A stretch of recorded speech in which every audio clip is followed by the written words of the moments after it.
Hello, beautiful people. I hope you guys are doing fantastic.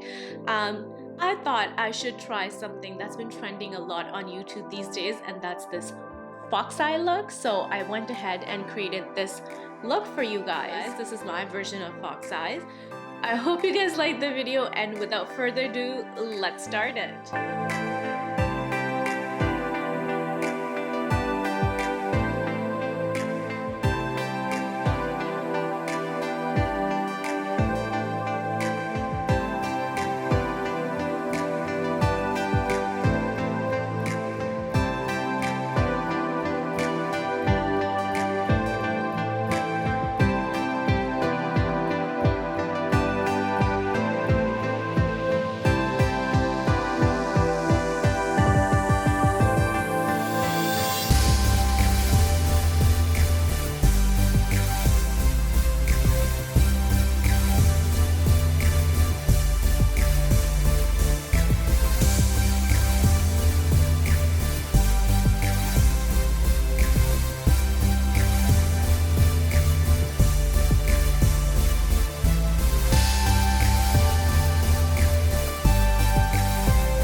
So you guys, this is the final look. I went ahead and put some lipstick on, and I used MAC's lip liner called Spice and filled it in with Dose of Colors Nude Mood.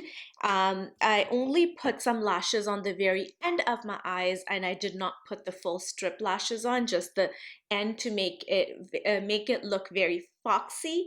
And I filled in my brows using the Anastasia Beverly Hills Brow Wiz. I hope you guys liked the video, and if you did, please don't forget to like, subscribe, and comment down below. Follow me on Instagram and TikTok. I do have TikTok as well, and I make TikTok videos every now and then. Not very social there yet, but it would mean a lot to me if you can drop me a follow there as well. And I will see you in my next video. Bye!